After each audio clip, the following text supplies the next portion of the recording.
Get your pen and write your story all over again. And this time, learn the lessons, motivate others, and share that inspiration. Dear Max FM with DJ Chini. Dear Max FM, naengganyo akong sumulat sa inyo, Chin, dahil din sa isang kaibigan ko.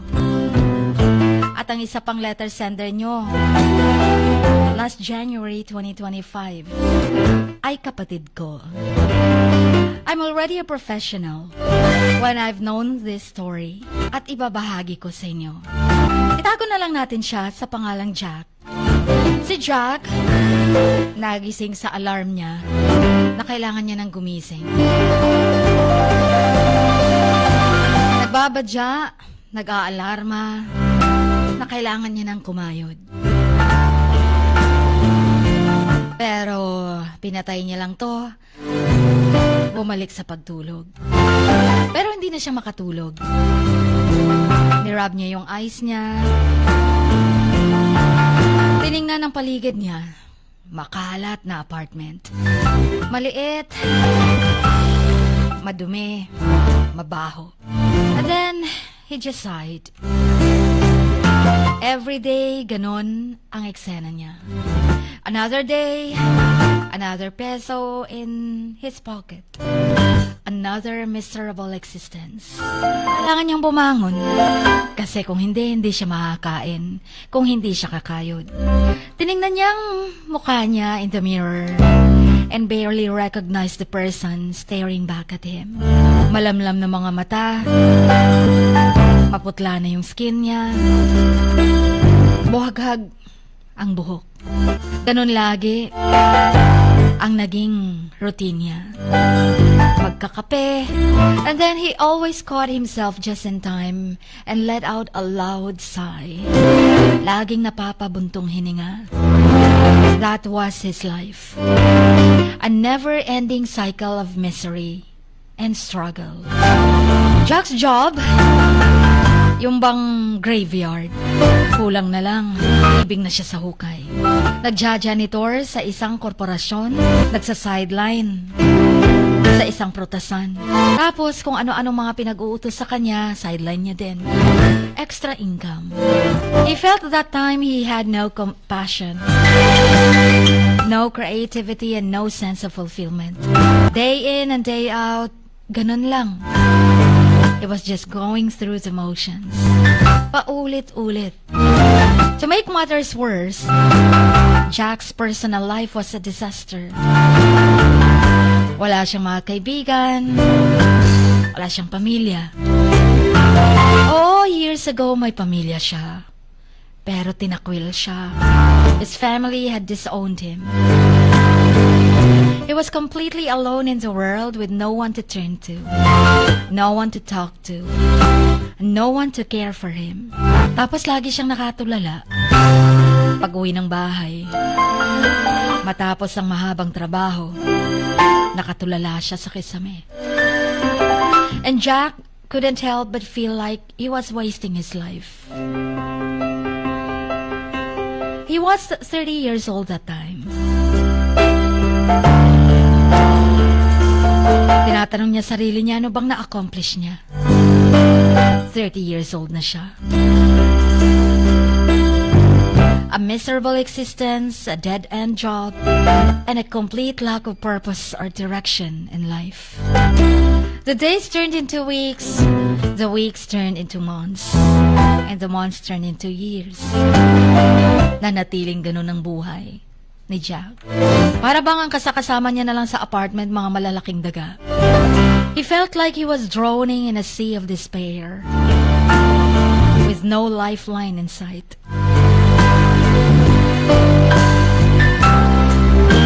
Hanggang isang araw, naglalakad si Jack mula sa work. Nakita niya yung couple walking hand in hand down the street. They were laughing and smiling, and they looked truly happy. Parang bang biglang nagselos at nalungkot si Jack. Bakit hindi siya magkakaroon ng pamilya? Bakit wala siyang ganun? wala siyang ganito? Yun ang mga tanong niya. Why couldn't he have someone to share his life with? Someone to love and care for him? Jack felt a sense of hopelessness. He realized that he might never find happiness. Sa 30 long years, wala siyang masasabing totoong kaligayahan. Siguro forever na ang miserable niyang buhay. Patuloy pa rin namang kumakayod si Jack para makasurvive. But still feeling more lost and alone than ever before. Hanggang nakatulog na lang siya sa upuan, sa sobrang pagod, feeling exhausted and defeated. He laid there for a while and staring blankly at the ceiling, wondering what he had done wrong. Bakit siya tinakwil ng kanyang pamilya? Pero na-realize niya kasalanan niya. Nagbulakbol siya. Naging matigas ang ulo niya. Naging suwail siyang anak. Kung kaya't umabot sa puntong itinakwil siya ng kanyang mga magulang. Mayaman ang mga magulang ni Jack. Pero kinuha niya in advance ang kanyang mana. Pinagbigyan siya ng kanyang ama.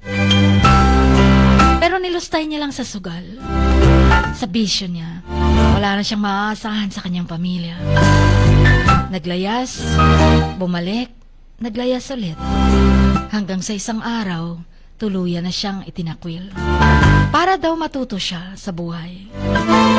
Tinignan niya ang paligid niya sa apartment.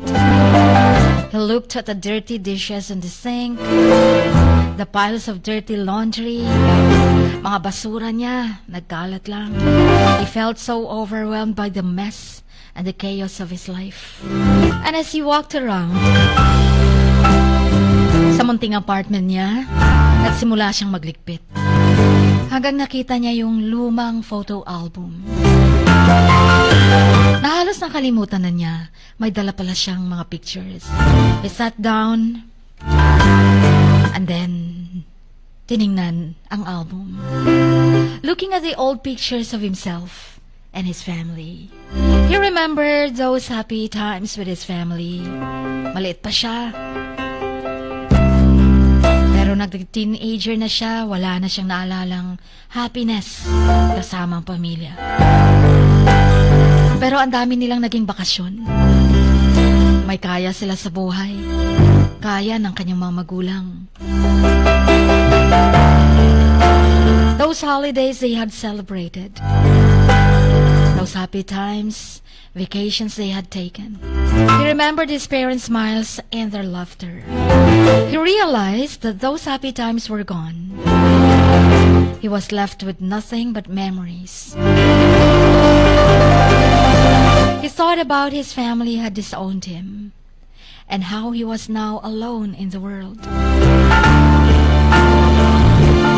Di niya namamalayan, tumutulo na ang mga luha niya.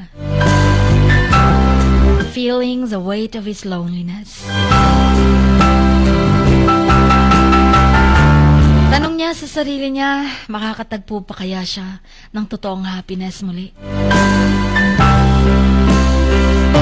Or stuck in this miserable existence forever? He was feeling furious and helpless.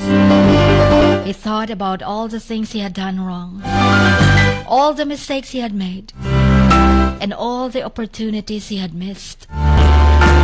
Sayang, isang taon na lang sana at gagraduate na siya sa kolehiyo. Pero wala eh. Naging bisyoso. Halos sa mga barkada na lang tumitira. Yes, Jean. Pati drugs, natikman niya. Pero kasalanan niya, sabi niya. Jack's anger turned into self-loathing. He hated himself for being so weak, so stupid, and so incompetent. He hated himself for not being able to get his life together, for not being able to find happiness.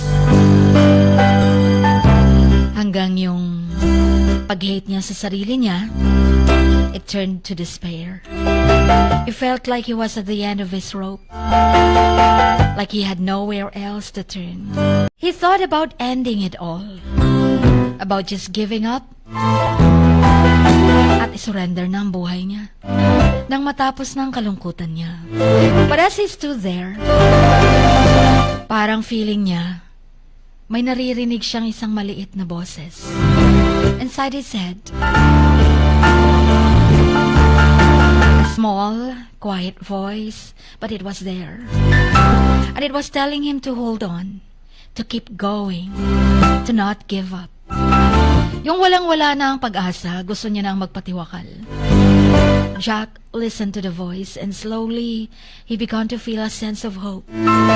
He realized that he wasn't alone, na may mga tao who cared about him, who wanted to help him. And with that realization, parang gumaan ang kanyang pakiramdam. He felt like gusto niya nang huminga ulit. Gusto niya nang matapos ang misery, pero hindi sa pagpapakamatay.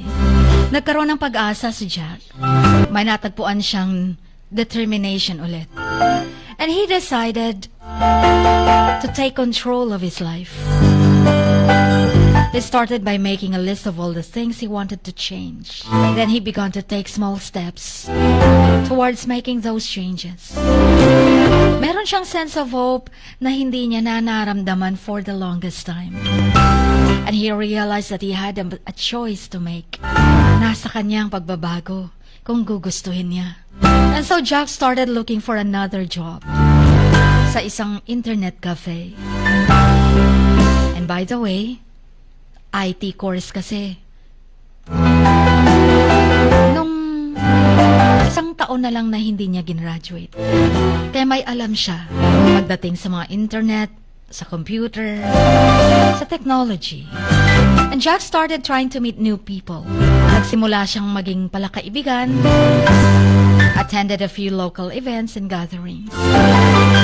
Parte ng trabaho, pero pinilit niya makisalamuha sa labas ng mundo.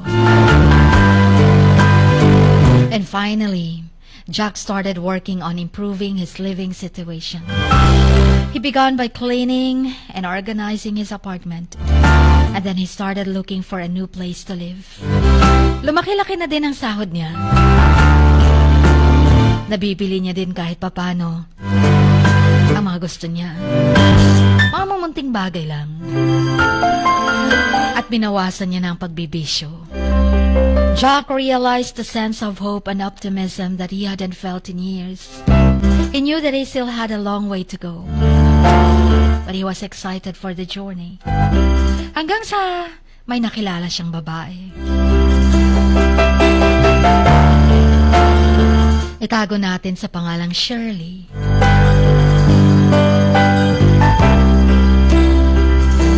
At tuluyan siyang nagbago at nagkaroon ng pag-asa nung na-in-love siya kay Shirley. Finally, nagsettle down si Jack. Naging pakiramdam niya normal na siyang tao. Bumalik ang kanyang dating mundo. Kasama si Shirley. Bumuo sila ng pamilya. Nagkaroon ng isang supling na lalaki. And guess who? I am the son of the prodigal son. Ako to. Ang letter sender nyo. Ang anak ni Jack, na tsaka ko lang nalaman ang kwento niya, ng professional na ako. Naikwento ng tatay ko sa akin ito. Upang maibahagi sa lahat at magsilbing inspirasyon. At kakapitang pag-asa ng mga nawawalang pag-asa na. Hanggang dito na lamang, Chin. And by the way, itago niyo na lang ako ulit sa Son of a Prodigal Son. Ang inyong kamaks, Sonny Boy.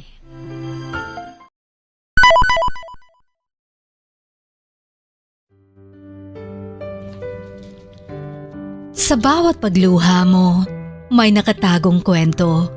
Sa bawat ngiti mo, may gustong sabihin ng puso mo. At sa likod ng iyong halakak at maging sa pagkabiko mo, may mensaheng nakabalot sa iyong pagkatao. At ang tanging nais mo lamang ay mapakinggan ang mga ito ng buong mundo. Dear Max FM with DJ Chini. Life has got all those twists and turns. Stand up for what you believe in. What lies behind you and what lies in front of you pales in comparison to what lies inside of you. Dear Max FM with DJ Chini. Sabi nga nila, ang pagsusulat kapag masyado mong diniinan hanggang sa susunod na pahina ay nagmamarka.